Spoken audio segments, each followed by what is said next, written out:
Yeah, great to have you along, Niamh. So as I said offline, it's very free flowing. Whatever way you want to go with it, go with it. And I'm sure we'll be all intrigued and ask questions at the end, or if you want them during it, whatever works for you. So I suppose I'll kick off. I'll read actually the back of the book, because it does summarize the book perfectly. The book is called Work and Worth, Take Back Your Life. And the author is Dr. Tony Humphreys, who's a clinical psychologist and a lecturer and also an author. So how I came to read this book was I was making a transition in my role at work, and I was just coming back from maternity leave after having my third baby. And all through maternity leave, I had a huge amount of anxiety about this new job that I was coming back into. And I went through the EAP program at work and ended up talking to basically like a counsellor who recommended this book to me around this subject. Because it was playing on my mind so much that I was waking up in the middle of the night, practically like having nightmares about this job and stuff, which wasn't good. And I shouldn't have really been thinking about work at all on maternity leave. So it really did dominate the time. And this book kind of just helped me sort out my thinking about work in general, but also specifically about the role and what actions I needed to take to be able to return to work in a positive mindset, essentially. So the questions the book asks is, does our work control us, or do we control our work? Is our sense of worth too closely tied to our work? Are we addicted to work at the expense of our personal lives? How responsible are we, the people we work with and the people we work for? Now, I suppose I came at this from a coaching perspective, because I did train as a coach myself, and I've discovered a passion for it on that journey. So I think this book holds a lot of really interesting questions from a coaching perspective. If you were to be coaching people who are having issues in terms of career change, or just their general performance at work, or identity with regard to how they relate to their job, for example. And that's the way I found the book helpful for my own personal situation. So just to kick off, I suppose I'll just go through the kind of summary of the book. I suppose the chapters kind of take you on a journey through the book. The first half really talks about the threats and the challenges when you're either addicted to work, or, fearful, or, avoidant of work, because there's two kind of ends of the spectrum. And then the second half of the book really presents a lot of solutions around those various scenarios that you might find people in. The thing I liked about the book the most was that it comes at it as well from a slightly, if you want to say, spiritual aspect, in that the author talks a lot about how either the protective responses we have to work, or avoidant responses we might have to work, or whether we're aggressive at work or controlling at work, all of these responses that we might have in different scenarios, those come because we feel unable to show our true selves at work. And that really the essence of the problem is with your relationship with yourself, and that you need to really tend to that. And if you want to succeed at work, and if you're having problems at work, rather than looking externally for all these things that you could change, like going on management courses or going through HR, that you should start with you and get support for whatever the true source of the issues really is. Because the author would suggest that if we're having problems in relation to work, that really it could be something immediate in our lives that's causing those problems, but there's also likely an earlier experience that has shaped our view of work, and so our problematic response to it if we're having that at this current moment in time, So I thought that was really interesting, because I suppose a lot of the problems I would have encountered at work in relation to teams or managers, we always look for the surface problem, and we kind of go through the official channels to try and resolve those issues. And it would be rare to hear people talking about scratching the surface in a corporate environment anyway. It's all about processes for resolving issues, as opposed to asking these broader questions and maybe deeper questions that I'm seeing in this book. So, yeah. Does anyone have any questions at this point, or will I blaze on? Oh, keep going. Nope. Niamh. Right. Yeah. So the first chapter talks about the experience of work and worth. And I really like this idea that how we get on at work is very closely linked to how we value ourselves and where our self-worth is and our self-esteem and so on. And he also has a very expansive view of work. So he says, everybody works. Some people go to jobs, others take care of homes, children, the sick, or the elderly. Still others do the laundry, clean the house, prepare meals, and take care of pets. Each and every person works at something. So I like that broader view of work as well, that it's not just about your job. Work is the business of the everyday, and what we all do outside of our 9 to 5 as well would count as work. And that it's such an important aspect of our lives, and it needs to be worthy of us is basically the position that the author is taking. And it talks about, using your knowledge, your skills, your time, your energy, and that we should all be working with dignity. So I really like that idea of work. It's a bit broader than maybe what we might think of when we talk about our careers and our day-to-day jobs. He also talks a lot about how work affects, the wider situation you're in, your marriage and your family, and about the gender stereotypes within work. So that a lot of the time women perhaps wouldn't do roles that they thought typically would be done by men in the past. And that also men are somewhat disconnected sometimes from their hearts and confined to their heads because of our society's tendency to reinforce these gender stereotypes that we see playing out. So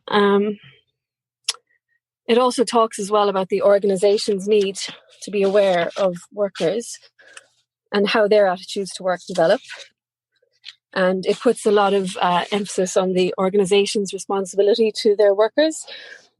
And it talks about the difficulties, that work difficulties may be remote or immediate, that the remote causes lie in the worker's early experiences, and immediate causes may be due to current problems in the personal or family life of the employee, or perhaps to an exploitative and uncaring workplace. So the book does bring back the responsibility of the organization to be aware that it's actually an individual and collective responsibility to develop a work culture and a management approach that protects and promotes the welfare of all workers and the organization. So chapter 2 looks at how your attitudes to work develop. So he refers to the kind of Western world as having a certain sickness of people who are overambitious, high flyers, and successful. So I thought it was interesting that the author kind of saw that as a negative thing, because I suppose I would say it's not always negative. But there are people who are ambitious and driven and successful, and it doesn't necessarily have to be a negative thing. But he does say that people are more often than not becoming fatigued, anxious, depressed, frustrated, unfulfilled, and dependent on medication. And I suppose that viewpoint, he is a psychologist and working in that field, so he probably would have somewhat of a bias towards that, talking to people who are perhaps burnt out or coming from that perspective. But I do think the emphasis throughout the book is that, a lot of us are just working really hard, throwing ourselves into our work, because that's what our culture is producing, this sort of, type A, successful, driven individual at the expense of all else. And he talks about how we shape our consciousness from early in childhood, that we learn what work is just from watching our parents. So I guess this is interesting in a generational sense, that things have changed now. A lot of people have both mom and dad working, so our children will come up through this differently than we have. But most of us would have probably grown up in a situation where more than likely dad went out to work and mom was at home doing the childcare and looking after the house. And so that may have shaped how we view work and how we see ourselves today in the world of work. And I think that's something that we all have to actively, challenge in ourselves as well. And I think that was the thing that kind of brought me to this book. My mother stayed at home, and I didn't have a female role model who went on this career trajectory that I'm on. So I think a lot of my inner resistance to the role that I was being asked to do came around not having a blueprint or a roadmap that I could recognize in my own sphere, And I just couldn't relate to it. I was like, but that's just not me. I can't see myself there. And it's because I didn't have any kind of close examples of that. So I had to go and find those for myself. And it talks as well around perfectionism and attitudes in high achievers that might be blocking a development of actually loving their work. And he talks a lot about the source of addiction to work, fear and avoidance of work, not totally lying within the family and school culture, but prevailing in the economic climate and the culture of the workplace and society at large, essentially. And that these things are just reinforced by the work culture and the organisation that we might find ourselves working in. He Niamh, talks then... I might just ask a question just to kind of break it up for a second. And just from your perspective, when you were taking on this new role and that brought on all that extra anxiety when you were, at home on maternity leave, was the role that you were doing previously that massively different? And had you previously felt that about starting that role or another role, or was this a whole new just experience? Yeah, I suppose I was working in sales in a sales team, and I was there for maybe 5 years, but I had 2 children in that time, so I did go out and come back again. But I really got to grips with my job, and I loved my job, and I was good at my job. So when I came back from my second maternity leave, I was asked to coach the team that I was on. And I guess that's when my challenges at work really started, because I was taken out of my comfort zone. I was really comfortable with doing what I was doing, and then I was suddenly being asked to take that and replicate it across the team. So I found that deeply uncomfortable, but I kind of threw myself into it, and I went and got training as a coach, and I gave my all. But I think whatever was going on in the team and wider org at the time, there was a lot of uncertainty and change, and they didn't really respond very well to having a coach on the team. And I took that very personally. And I also didn't feel that competent, because it was new. So I started, the two things kind of conflated, and I kind of left. I went on maternity leave with this sort of feeling a bit despondent and ineffective. But before I went on leave, I was actually about to, I can say this now because I didn't, but I was going to hand in my notice because I was finding it really challenging, and I wasn't happy necessarily towards the end of that year. And before I did, I went in to announce that I was pregnant with my third child. And before I did, they kind of put this new job on the table, which was to manage this team. And I just was blown away because I hadn't felt that it was going very well. So I was like, why would you want me to manage this team? Because this thing that we're trying to do isn't necessarily working. But I think that was just because I wasn't feeling competent. So I was looking at things through a very skewed lens. And then again, it was just rolling with resistance. I was like, okay, well, I just give it a go. I don't want to just say no and, not give it my all. So I said yes, went on maternity leave, and the manager was so supportive of me that he did make it possible for them to kind of fill the role with supervisors while I was out, so that I could come back in and be the manager of this team. So on that, I felt, I owed it to the organization for being so supportive of a woman in my situation, because we read so many stories of people feeling discriminated against, of women not getting these opportunities, and maybe not even putting themselves forward for these opportunities, because you feel like, oh, I'm about to have a baby, I can't do this. So I felt I owed it to them and to myself to just give it a go. But I realized while I was out that I was going to need some support to do that because of how I was feeling, essentially, about the job. Yeah. Okay, very good. Yeah.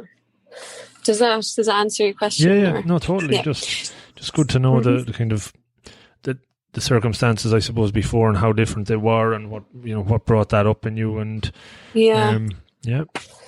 I think one thing, I felt very supported by the org and by my manager in particular, but in the wider org, there wasn't really any, it was very much go and do, and, figure it out on your way. You don't really get deep management training or anything like that. So that was something that might have maybe been helpful. But I think I managed to fill those gaps by doing courses elsewhere and stuff. So that was fine. Mm-hmm. And reading this book and others like it.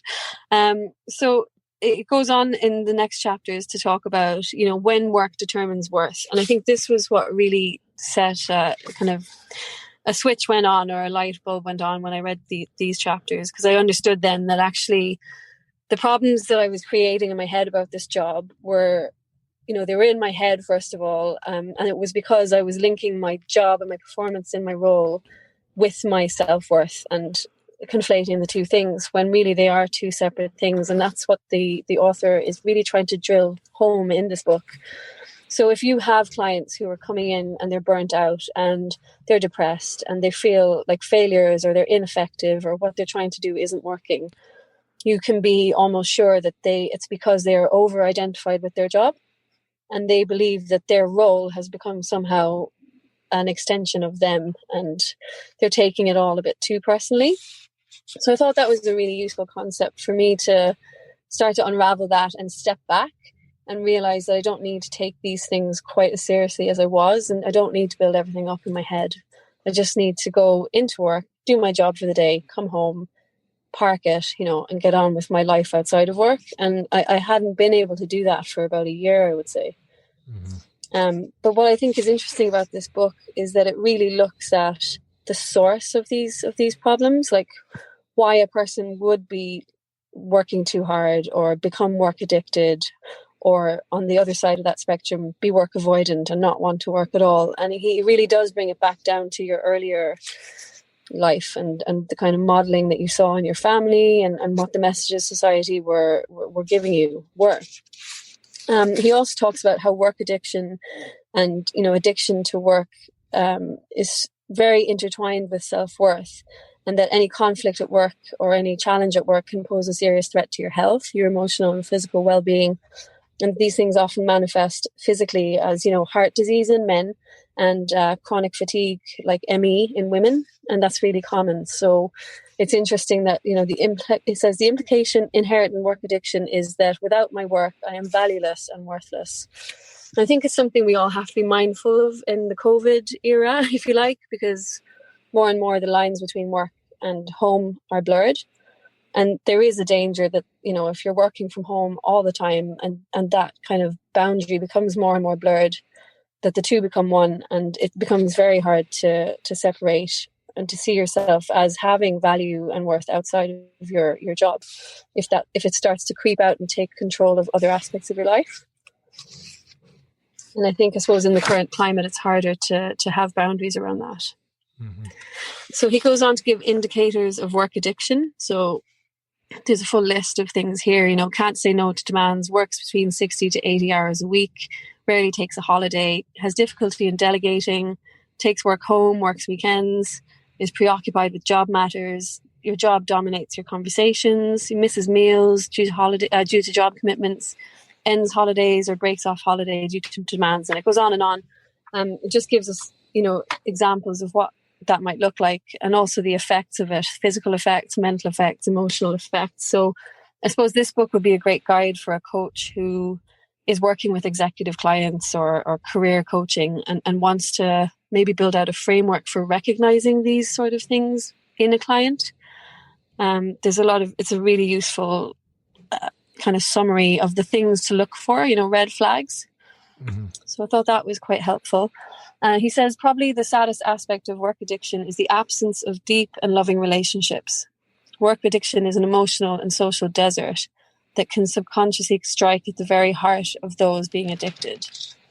So, it sounds quite dramatic, but it's interesting, to think of it that actually your work addiction, it does manifest in your life through an absence of something as well, as opposed to just physical or emotional behaviors or symptoms. Okay, and then it talks about threats. So when threats occur in work. So when any threat to the work performance arises in a person who has issues around work and worth, this person will react either passively or aggressively. And something that might be a threat within the workplace would be a deadline, a change in management, new work structures, failure, drop in performance, criticism, comparison with colleagues, or a pile up of work. So I suppose for me, I related to that in that it was the kind of change in my role, and the new work structure posed a threat. And I suppose my reaction to that showed me that I actually did have some sort of an issue around work and worth that probably warranted a bit of exploring. Yeah. Mm. And then it talks about, the two typical responses that you might see in colleagues or yourself would be being passive or aggressive in response to threats at work. So passivity might be someone becoming demotivated or, doing a lot of kind of undermining type things at work.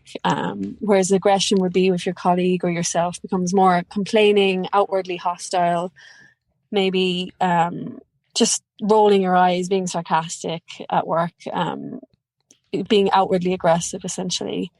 Whereas the more passive person might start pulling sick days, or, being late for meetings and not turning stuff in time and so on. But both those kind of responses in yourself or in colleagues would give you a sort of a signal that there's something deeper going on around your self-worth, self-esteem, or how you're feeling internally about yourself. And burnout would be the kind of final outcome of work addiction. It's the tail end of addiction to work. So that's what you're looking at if you're dealing with a work addicted person. And it's kind of inevitable, I think, that you end up burnt out if you don't address your work addiction at some point. And I suppose the other things that are at risk if you're work addicted would be around family and friends, that those are the things that sort of take the toll if you are addicted to work, due to the fact that you're at work instead of at home and looking after your family and your loved ones. So it just talks about that, and things that you might do to offset that. So chapter 4 talks about avoidance of work rather than this sort of work addiction. So when work threatens your work through avoidance, it means that your early experiences of learning were traumatic and you needed to develop strategies to reduce hurt, embarrassment, and rejection. Avoidance of work is the most frequently employed protector, and it is actually far more common than addiction to work.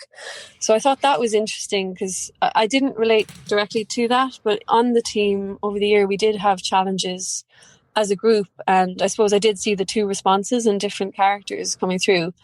And the avoidance one, I could never understand it because I didn't have that response myself. But this book really helped me to understand why somebody might react by not wanting to do things or maybe digging their heels in a bit. Because I remember being very frustrated in the year that I was coaching when particular people would, just basically put their dig their heels in the sand and refuse to go forward. And I just couldn't get it. But after reading this chapter, it started to make more sense to me. I never thought of it as a protective strategy. And what the book emphasizes is that these avoidance or aggressive kind of responses to threats, or they both serve a purpose to protect the person who's doing them, so I think that enables you to become more compassionate towards that response in people. Whereas before I used to get so frustrated and I felt incompetent. Now I feel more able to look at the behavior and go, oh, okay, this is a self-protective behavior and I need to get to the understanding of what's going on for the person. And it talks a bit about what these avoidance strategies might be. So I thought this was interesting. There's indirect and direct avoidance strategies. So an indirect one would be being argumentative. Now, I would have never have thought of argumentative as a way of avoiding something. But after reading the book, I thought, it distracts you from the issue at hand, Exhibiting hostile facial expressions, showing timidity and fearfulness, reacting shyly, demonstrating nervousness and anxiety. I mean, I can relate to some of those things in myself as well. I would probably, the anxiety piece is something that I've caught myself at work doing, kind of maybe leaning on anxiety a little bit to avoid the fact that I'm uncomfortable with doing something new, let's say. And then direct avoidance strategies, being late, forgetting things, being careless, voicing don't expect too much of me, not volunteering to take responsibility, or demonstrating average or below average efficiency, and ignoring your responsibilities. And another one here is ignoring other people's irresponsibilities. So just being very passive in general. But again, I think what was interesting in this for me is that the fact that they're called strategies. So as a manager now, I suppose I would look at these kind of behaviors in a different way. So the next chapter talks about when work is separate from worth. So now we're moving into the more positive half of the book. So it talks a lot about the challenges and things that might show up and how you might look at them differently when you see them as protective strategies rather than just bad behavior, if you like. And then from chapter 5 onwards, it talks about people who love work and what love of work means. And this half of the book kind of excited me because it's kind of what I'm working towards.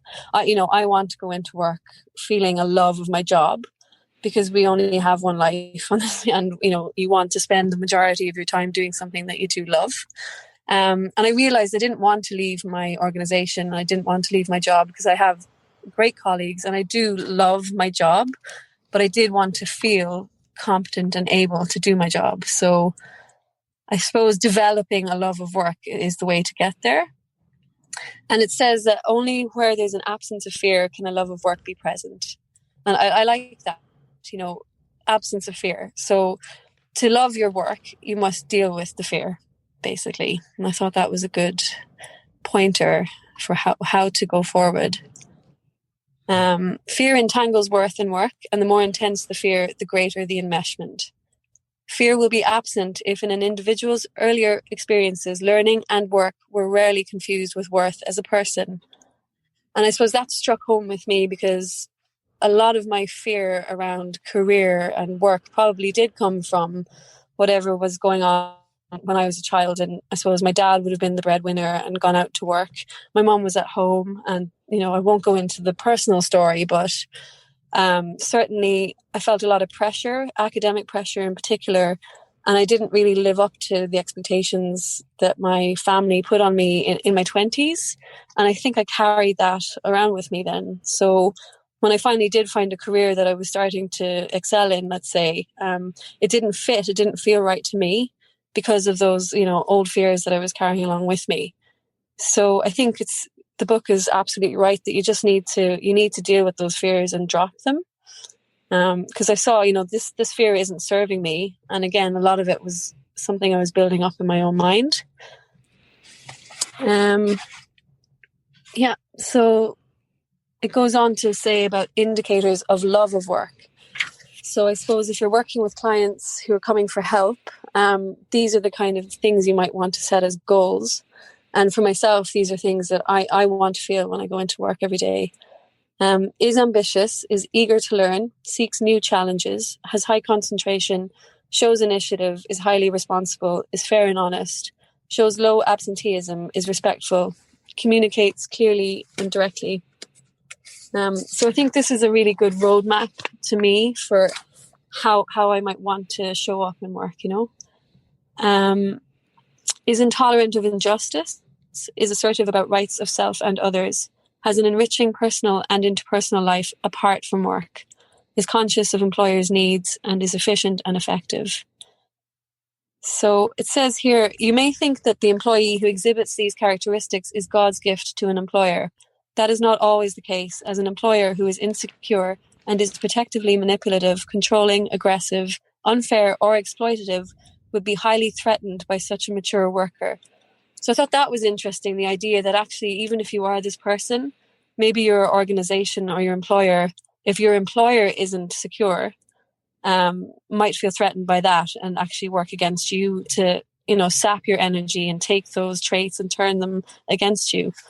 So the love of work isn't just reliant on the employee. It's also a lot to do with the employer and the culture that they foster. Yeah. And I suppose it is relevant to larger organizations, but that kind of dynamic could really play out for smaller employers who are maybe only have a few direct reports, or, if it's a small family business or something like that. He talks a bit then about the effects of your love of your work. So confidence, competence, good health. And there seems to be throughout the book this theme of health and wellness and well-being. So I suppose, he probably sees people who are burnt out and that work has taken a toll on their physical and mental health as well. Real sense of self, balanced and healthy lifestyle, high earning power, progressive career, strong relationships with others, marriage and family life is a priority, openness to change, inspiration of others to love their work, and resistance to conformity. I thought that was really interesting, resistance to conformity. I suppose because I work in a large organization with a really strong work culture, and it's not always that easy to resist conformity. It wouldn't be something that's encouraged, I would say. But then, I do wonder, do people who make it into leadership positions, if they love their work, do they maybe know how to do that in a proactive and safe way within that environment? Those who love work have real confidence because they believe in their vast capability, and no experience of failure weakens that conviction. So I think that's about a growth mindset, really. And it's interesting that, I was asking myself the question, does that mean that somebody in order to have a growth mindset, you must love your work. You must have a love of work. Maybe the two things go hand in hand. So the next part of the book, he talks about threats to those who love work. So for people who do love work, a threat that they might encounter is being told they're selfish, or being made demand to overwork or underwork, being labelled do-gooders, disrespectful treatment of self or colleagues, bullying of self or colleagues, non-listening, or being ostracised. So somebody who has a love of work and is doing well because of that might hear people saying about them that it's all me, me, me. And that people might resent you for having a balanced approach to life. And also that you might find yourself being asked to work longer hours. But a person who really loves work won't actually do that. A firm no will be voiced. So it sounded like to me, someone who has a love of work also has mastered good boundaries and has an ability to say no when they need to, and is kind of unapologetic about having a balanced life and interests outside of work, and, you know, an ability to clock off at the end of the day. So I thought that was interesting, because our culture probably rewards the opposite, you know. And I know I see it in our org as well. Like, we do go home on time, but there are different departments in our organization where you definitely get a medal for staying longer, you know. And if you leave your desk, the first person to get up is never a good thing to be the first person to go home, and it would be noticed. And I think it's interesting that in the same organization, you can have many different cultures emerging on different teams. And I found that interesting in itself, actually. And it was good for me to realise while I read that book as well that actually the team I'm on is pretty healthy in that regard. So that was good. It goes on as well to talk about causes of love of work. The experiences that lead to a love of work are opposite of those described for addiction to and avoidance of work. Conditionality is the hallmark of addiction and avoidance, and unconditionality is the hallmark of love of work. So it's the same as that idea that comes through in parenting. If any of you are parents, about, you know, if you're ever criticizing your children, that you're not criticizing them as people. If something goes wrong, that you look only at the behavior, and you love your children unconditionally, and you treat them as unconditionally lovable beings who have just made a mistake, and that you're able to separate the behavior from the person. So for love of work to emerge in a person, they need to have had parents or teachers who demonstrated this to them, parents or teachers who balanced their own home and work life, parents or teachers who challenged themselves in many aspects of life, parents or teachers who related unconditionally to others. So, okay, you may have messed up, but I still like you, I still value you. And I suppose it's the same in an organization, that we treat employees in the same way. Parents or teachers who encouraged and supported them and were positively firm on responsibilities inside and outside the home and school, and also a belief shown in the vast capability of human beings. So again, this idea of love of work comes back to our roots and our early experiences. And I thought that was interesting, and it did cause me to look a bit deeper at my own, you know, family environment when I was a kid, and just maybe do some reflection on, well, what was it actually like at home, and what was I learning from my mother and father just by watching them in their domains of home and work. And I think if an adult who doesn't have a love of work wants to develop a love of work, we do need to go back into the past and maybe do a little bit of exploration about where did this come from? And also what are we modeling for our own children and our partners? So why people work is the subject of chapter 6. And it talks about, you know, it being important not only for us to understand what motivates us to work or not to work, but also that employers and organizations detect these whys and the advantages and disadvantages of the work patterns of employees. So it says here, not surprisingly, organizations are quick to pinpoint individuals who are low in motivation, fearful of change, difficult or aggressive, but it is short-sighted not to detect those who also are addicted to work, as it's a high possibility that these workers will experience burnout.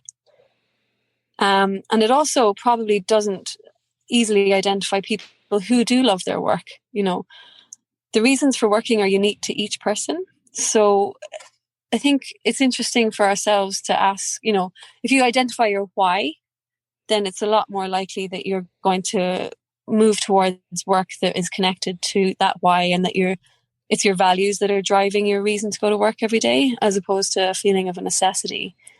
And everyone's why or reasons to work will be different. So I think if you have an inner conflict about your job, for example, or you're not happy in your current workplace, the quickest way to figure out if it's actually the job or if it's you is to do a values assessment and really ask yourself what's driving you to go to work in the first place.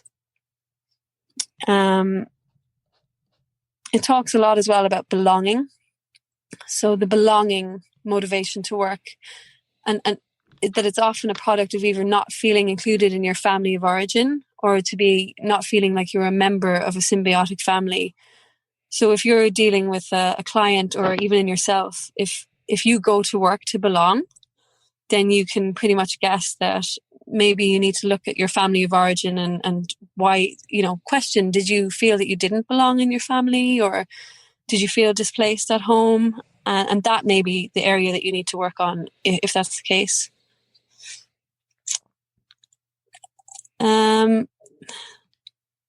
So it talks about the difference between balanced people and imbalanced, and the reason why balanced people work will be very different from the reason why imbalanced people work, because the motivations are very different. So a balanced person isn't coming from this place of insecurity or lack.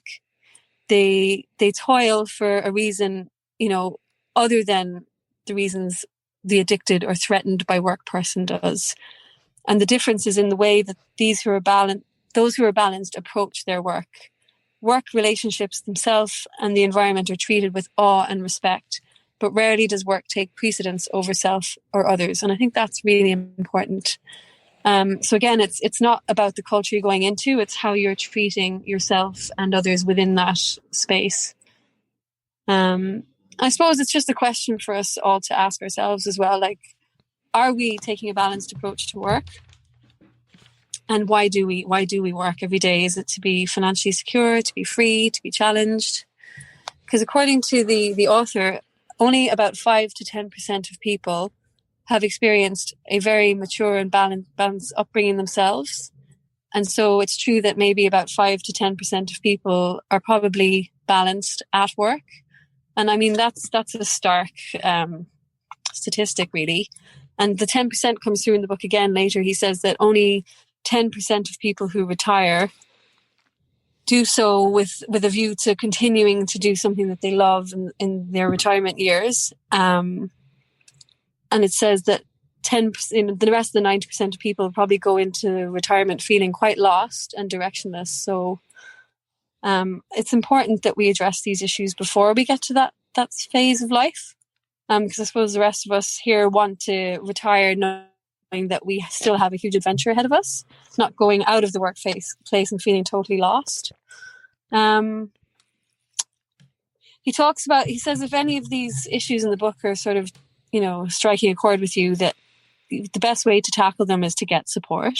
A lot of this is common sense, but I suppose it does provide a roadmap to somebody who might be struggling with some of the questions that have been raised in the book. So support for change can come from a partner, a friend, self-development group, colleague, employer, the employee assistance program, or a coach, working with a psychotherapist or a psychologist. These are all things that you might like to draw on if you are having these challenges.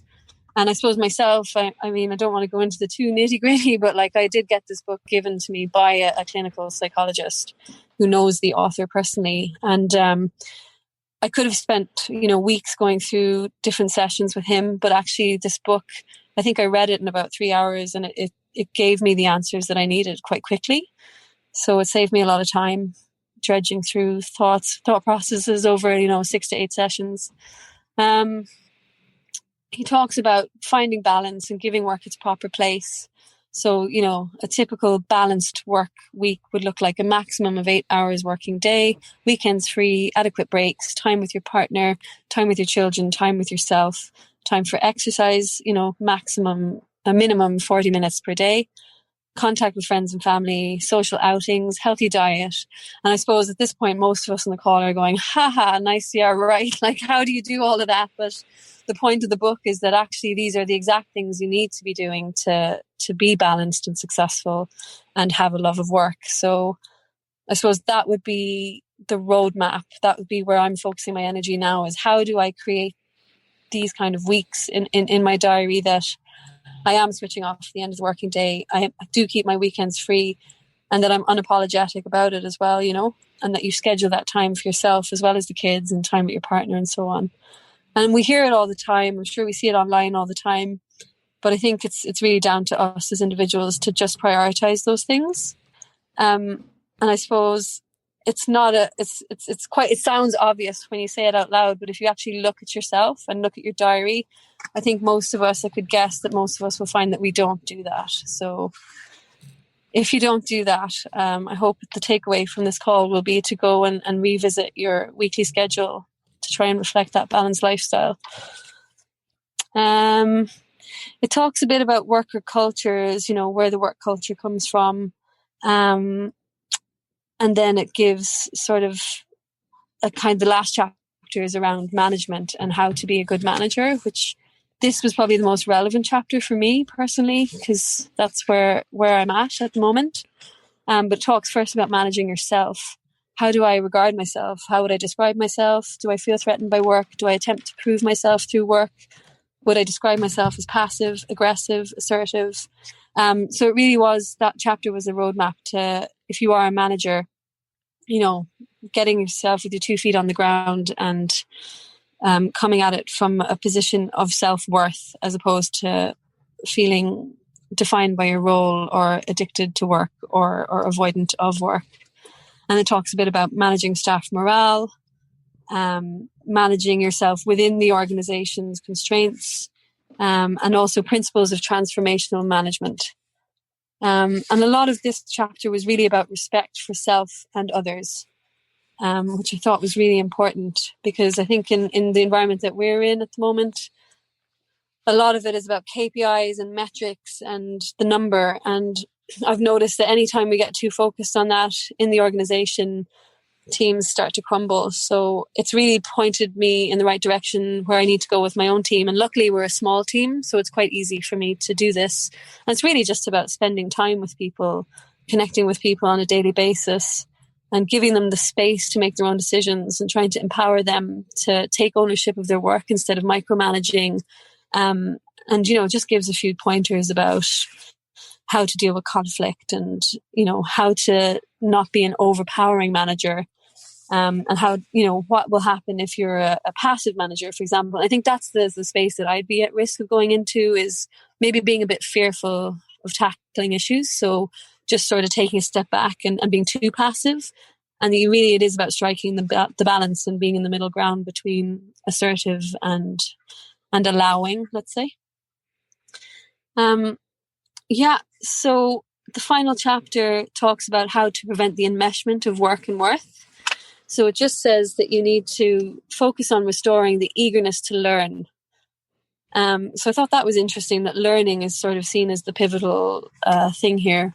And that loss of love of learning happens quite young. So that maybe, you know, you do need to go back and explore those roots. And that the first thing to do for those in positions of leadership, so parents, teachers, employers, and managers, is to create unconditional relationships with self and with others. And that the second step is to ensure that work and learning environments pose no threat to the desire to learn.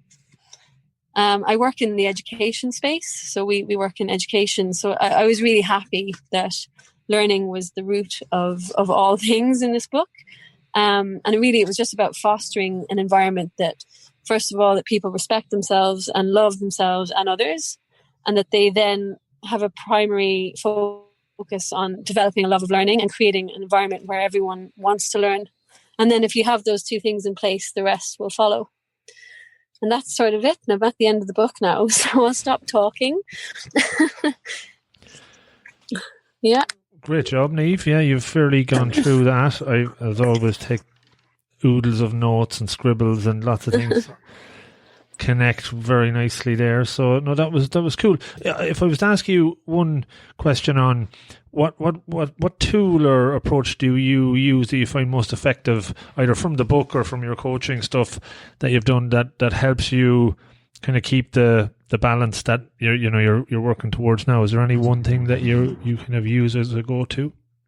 I suppose, I know it's probably it's a very well-known tool, but the Wheel of Life, I kind of adapted a Wheel of Life for myself. I have it just saved on a Pages file actually on my computer, and I use it as a check-in just for me. I don't do it with someone else. I just do the numbers. So where am I at? So you draw a circle. If you haven't seen the Wheel of Life, I imagine most people have seen a version of it on their travels, but you draw a circle, you divide it into 8 slices like pizza, and you choose the 8 segments that are most relevant to you. So it could be work, family, finances, etc. And then you rate from 0 to 10. Where are you in terms of how positive or negative are you feeling, or how okay are you in this area? So 0 would be not good at all, and 10 would be perfect. And it's a really quick way of assessing where you're at as a whole picture, a big picture kind of thing. And it also will show you if you have high numbers, obviously those areas of your work, of your life are going well. And the really low numbers are probably where you want to draw your immediate attention to.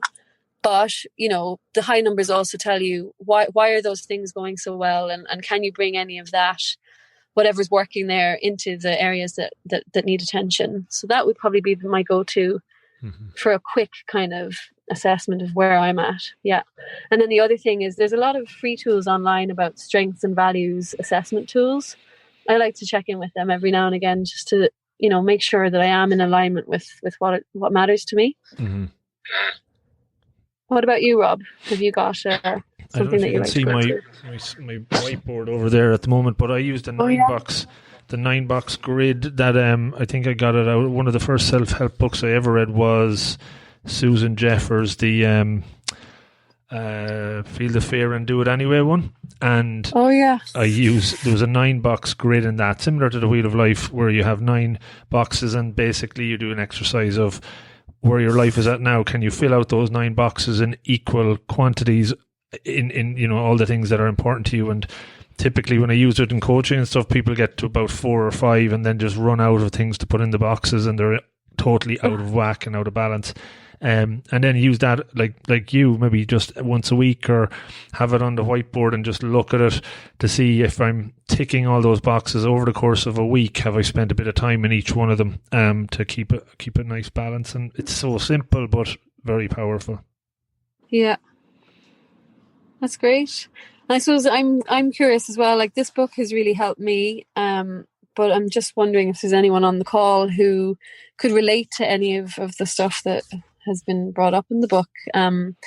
Is this a common challenge for people, or am I the only person in Ireland who's currently, or I feel I'm no longer battling with this, but I was, about 6 months ago. Sorry, Declan, go on. Go on ahead. No, I was going to say, I absolutely loved your summary of the book, and I'll definitely have to order it, and I resonated with so much of it. I suppose for me at the moment, I've started a new business, and it's really difficult, and this is my second time starting a business, so I should know. But your own self-worth just gets so wrapped up in it, and if it's, you know that it's slow starting a business and it's going to be difficult, but you start to really, I suppose, doubt yourself. And like the things I just wrote down there as you were talking was just in terms of expectations of ourselves. And then when they're not met, our self-worth, gets damaged. And then the kind of truths that we tell ourselves. So we feel we're not competent. And so then, we're no good at this, these kind of things. And then just like how we treat ourselves as well. You said that, work needs to be words, so I thought that fabulous. Things like perfectionism, and just, I suppose, not putting work at the center of everything and all of our worth wrapped around it. That really stood out for me. And some of the avoidance strategies, I wondered, does he talk at all about people who step out of the workforce? Because I've seen that with friends, with people I've coached, and even I feel for myself, I went the self-employment route because almost in a way, I had different issues over the years in different organizations, and so I feel like I probably didn't deal with it, probably just avoided it, you know. Does he talk about that at all? I think he does actually. I off the top of my head now, I can't find the pages where he would, but he definitely talks about how, you know, that response. In a way, it was kind of blaming the organization for people doing that. I thought, but it talks about the myriad of responses. So he does touch on people who choose not to work for whatever reason, and I suppose, like you say, that can be something that's, you know, either permanent or a temporary thing that people choose to do. I suppose it is part of the tail end of burnout as well. It might be common that people burn out and then step away. And I suppose there's probably a dual responsibility there for the person who hasn't, you know, has had self-worth issues that have led to that, but also the organization that sustained an environment that allowed that. So he does talk about that, but I'll have a look. Actually, maybe I'll find the pages where that's referred to, because I have sticky notes throughout this book, and I could email on the segment to you if you want, or I'll pass it on to Rob and ask him to pass it on to you. Thank you. Yeah, no, yeah. I thought it was fabulous and really interesting. So thank you very much. Thanks. For me, fantastic. One, I'd love to work for you, given the fact that you're aware of all this kind of stuff, you know, like, and that book, it just sounds like a quick shortcut. As you were saying, you maybe don't need to spend 6, 9, 12 months navel gazing. That it's nice to be able to refer to a frame that just nails it for you. That actually just gives you that roadmap, as you call it. But I think the identity thing is a massive thing that I see in my work. Is what you choose to hang your hat off. Are you, you know, an athlete, you know, a mother, a businessman, whatever it might be. But if you hinge your self-worth and identity to just one thing, then you're really at the mercy of coming a cropper, really. And we see it all the time. And I suppose what's lovely then is that you give the roadmap as to why that might be. But I think what really hit home for me there is when you're talking about fear at work, like, that's something that's probably not really spoken about, at least not openly. That is, like, you know, sometimes it's hard for us as adults to say, I'm afraid or I'm scared. But that culture of fear, that feeling of fear is so common. You know, that, you know, in a meeting, you might be afraid to challenge a view or to even to speak your voice. And I think that pervades so many cultures in work. And I don't know, I mean, that concept of fear, I think, is a really interesting one to explore. Do you know, do you have any thoughts of that yourself, just on that? Well, it's interesting because I would say our team was probably riddled in fear, and I wouldn't want to blame any one person. I think it was just so many different things going on, like change in the org, change in the team, different management styles, and just so much was happening that all our meetings were, I think, it was dominated by silence. And now I've come back and everyone's using their voice, and I can't really say what has there's a few elements have changed, but I think what happened was the coronavirus meant that people suddenly had to adapt very quickly to working from home in chaotic situations with children and all sorts of pets and everybody running around, and that people had to use their voice. It was, you had no choice really, because otherwise you would literally be drowned out by the sound of your child or dog or whatever in the background. So that's gone, and I can't really, I'm trying to figure out what were the unique things happening that did away with the fear. And I hope that I don't come back now and bring it back with my own fears, you know. But I think it really is about creating that safety, a safe environment for people to speak up. And how do you do that? I think coaching lends us a really good solution, because it is all about asking questions. So very gently batting things back to people, as a coach would do, you know, because people come to you, what do I do? And I'm like, I don't know, what do you do? And literally, you don't have to do much. You just have to reflect it back. That kind of mirroring thing, I think that works really well to create safety if it's done in the right way. Because, yeah, I think using humor as well, if you happen to be blessed with a good sense of humor or an ability to tell a joke, like, it can really relax the environment. So if you have a round table and you ask a question and it's dead quiet in the room, just use humor to try and lighten the mood. But it is really just trying to foster that safe environment where it's okay to say something stupid, or there are no stupid questions. I guess, yeah. And I think voicing, really talking about it as well. Like, I think I've been quite open with people that was petrified of this role, and that I almost didn't take the role because I was afraid. And I think that's helped people to see that, like, you know, we're all the same, really. I didn't want to do this fake it till you make it thing, because I think that makes the problem even worse, because that's a false self being projected outwards, and it's not true. And I think imposter syndrome flourishes in that environment where people who don't feel competent are basically pretending that they do. I don't think that gets you anywhere in the long term. Mm-hmm. Yeah, you're giving everybody else permission to be wrong in some instances, and I think that when I've seen it in leadership where they just won't admit they're ever wrong, it just creates a fearful environment, because then nobody wants to ever admit they're wrong at all, you know? Yeah, exactly. Yeah.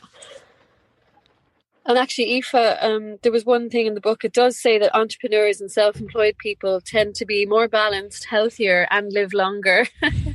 which is actually the opposite of what I would have assumed, you know, because my partner is self-employed, and I was like, I'm going to give him this book because, you know, I find it hard to believe because he'll never take a holiday. But it does emphasize that actually, I suppose if you're motivated enough to go out on your own and fearless enough to do that, then you're probably likely to put yourself first, because I think you do have to put yourself first to exit from a toxic work environment or a corporate situation that's not giving you that fulfillment. So you're one step ahead of the rest of us. Not sure about that. I thought it was interesting, the spectrum between addicted to work and loving work, because people at either end can look very similar. You know, they can act very similar. And when you started listing out the checklist for addicted to work, I was worried I was going to hit the boxes, but I didn't. A lot of them I missed. Well, that's good. But it's like the John Ronson's psychopath test. Everyone reads the book to see how they rate themselves. And nobody admits it when they are actually ticking those boxes either. Yeah. But is there maybe I missed it. Apologies if I did. Did he give any tools for moving along that line from addicted to loving? Keeping the energy and keeping the focus, but moving up the... Yeah, the main thing he said was about seeking support. And the first thing, sorry, I have a note here about this exact thing. It was about awareness. So step 1 is awareness. And then step 2 was seeking like all support. Addictions. Yeah, exactly. And it's basically, like, he does actually refer to alcoholism in the book as well. So I think any kind of 12-step program, you know, the frameworks are actually very similar across these things. So he just talks about first awareness, then support, so that you can start exploration towards balance, essentially. So I guess it means, you know, maybe go to counselling or a coach, talk to your friends and family, and sign up for fitness regimes, go to that dietitian, you know, just get those resources in place from all angles. Talk to a financial advisor, go for a time management course on LinkedIn, or, you know, do all those things that you need to do to get that balance across the board. And I think it does take time as well. He talks about that it's not something that happens overnight. But once you have the awareness, like Declan said, is you don't have to navel gaze for 12 months either. That can all and like with coaching, you know, you don't necessarily need a lot of sessions. Sometimes it only takes 1 or 2. But once you have the awareness and you reach out for the support, that the results, you know, the answers kind of come quite quickly, or can come quite quickly in your exploration of what's going on. Yeah. That's it. Does that answer your question? Or, and there's probably a lot more in the book than, yeah. Oh, I'll have to get the book, I think. Yeah, yeah, it's great. And he's actually, I think he's from Cork. He's definitely Irish anyway. Mm-hmm. Yeah, I've heard Tony of him. Humphreys, yeah. He's a lot of books out, and I was looking at my shelf there because I remember I sometimes go to Vibes and Scribes in Cork, the second-hand bookshop, and pick up a ton of books every few months just to dive through. And there's a lot in coaching. I've seen some of his stuff in there. If that one rings a bell, I don't think I bought it. I haven't read it yet, anyway. But I think he's banned in Direction or something like that. So he's definitely Cork. oh, well. Yeah. And actually, the guy who recommended the book is Tony O'Reilly, and he's a therapist, a psychologist, psychotherapist in Cork City. But he's fantastic. I would say if you're ever feeling burnt out or you have challenges, he specialises in EMDR therapy, but he does general therapy as well. And I wouldn't be one who goes to therapy a lot, but for this issue, I really was getting overwhelmed, and he helped me a lot very quickly. So I would highly recommend him. Very good. Any other questions, guys? Well, good. No, I think you've definitely brought a lot to tonight's session, Niamh. Thanks so much for doing it. We hope. Thanks for having me. We hope you're now part of the inner circle here, and you can come along to the next sessions as well. Because everyone so far, some of the similar topics are coming up, but each one is different in its own right and really, really interesting. So it's great to have you give us that summary tonight. Great, and thanks for the time. And if you're ever struggling with work and worse, do read the book. I would highly recommend it. Brilliant. Thanks, everybody. Thank you. Good evening. Thanks, guys. Bye. Bye. See you in 2 Bye. weeks.